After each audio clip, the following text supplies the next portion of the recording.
Guys, good evening. I just came back from a farm with my kids. This is the first time we went there this season. Usually we go there a lot more often, but because of Corona, there's been limitations and all that. Now it's open, people are going with masks. Anyway, the kids had a great time, all right? They got to see their goats, and on the way there, my kids are discussing, if the goats had babies, didn't have babies. It was a lot of fun, all right?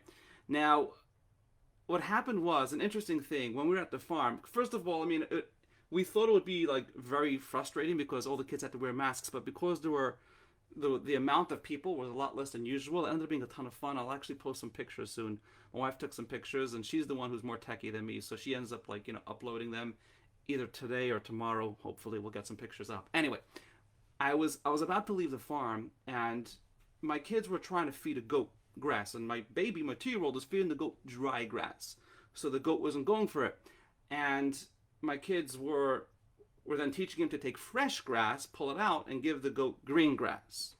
Anyway, so I'm about to leave the farm, and my older son was feeding the goats like real good grass. I went over to him and I said, "Oh, you're giving them the good grass," because we just finished training a little kid about the good grass and bad grass, whatever. He probably didn't understand anyway.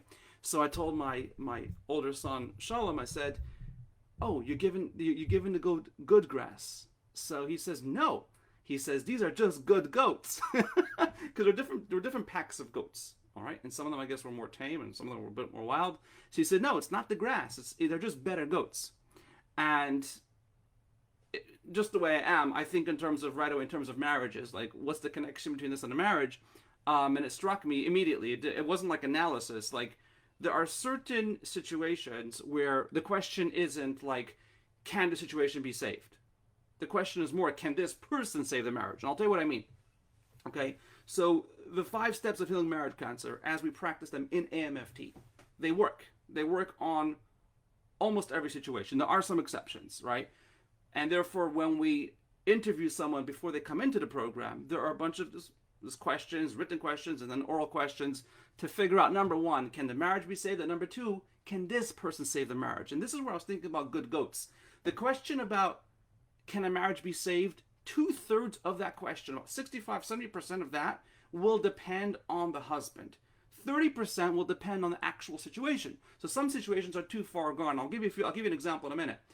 Some situations are too far gone. Okay, there's the fear is too advanced, or there's addiction, there's medication issues, there's a court order, there's a restraining order in place, they're communicating only through attorneys. Like there isn't any real connection between the couple, and even if I can turn the husband around, she won't even know about it. Okay, I'm giving you an extreme example of where I can't help.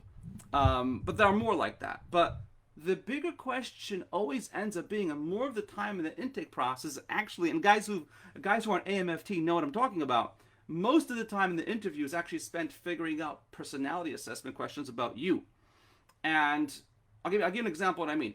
Some guys, and I've seen this many times, I've seen a situation, especially in the beginning, years ago when I started, is where you have a situation where the guy is separated.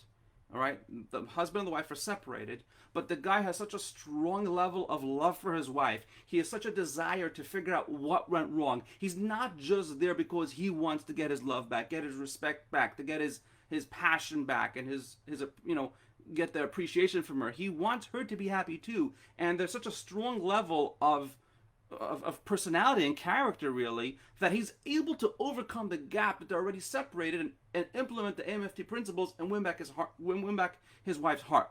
Okay, so bear with me. The actual situation is advanced, right? It's usually marriage cancer stage 3 if there's a separation. That's usually the case. Okay, but the guy has such a strong level of love and commitment and character that he's, so to speak, a good goat. Now, please don't get insulted. I'm trying to make a point over here about the good goat. Like, it's not so much about the grass. It's about what type of goat it is, And I'm not trying to disrespect anybody. I'm trying to make a point, and the guys who get it. Those who don't. But then there's a guy who's not separated. They're living in the same house, sleeping in the same bed, and I've seen this a lot. And this personality, for example, is so not open to exploring where he went wrong. All he wants is resume the sex life. All I want is my wife should respect me. I want her to stop criticizing me. He's not willing to look deeper and see where are all the subconscious messages and signals that she sent to him that he missed. He's not willing to take responsibility. He says he wants to take responsibility because everybody who gets on the phone with me will tell me that because they know what I preach. They know that I want them to take 100% responsibility for their part. So they'll tell that to me, but it very quickly becomes apparent in the conversation that he's not out for actually turning himself around on a deep level. He just wants the superficial external symptoms of the marriage cancer to be reversed. So that's an example where you can have, stage 1 marriage cancer. Wife is home, no talk about divorce, no talk about separation, right? Everything's fine. I mean, it's not fine. There's criticism, there's nonstop criticism, there's nonstop disrespect, there's no passion, but there's no conversation about divorce. But even though he's stage 1 marriage cancer, if the goat is not fine, if the husband is not in the right mentality of wanting to explore and go back and use a mirror and see where he went wrong, I can't save that marriage. On the other hand, if the guy is separated, but he has such a high level of integrity, I'm repeating myself, but I'm trying to make this point really super clear, then the good goat will overcome, even though the situation is harder, sort of the grass isn't so good. But if the goat is really good, we can work with that too.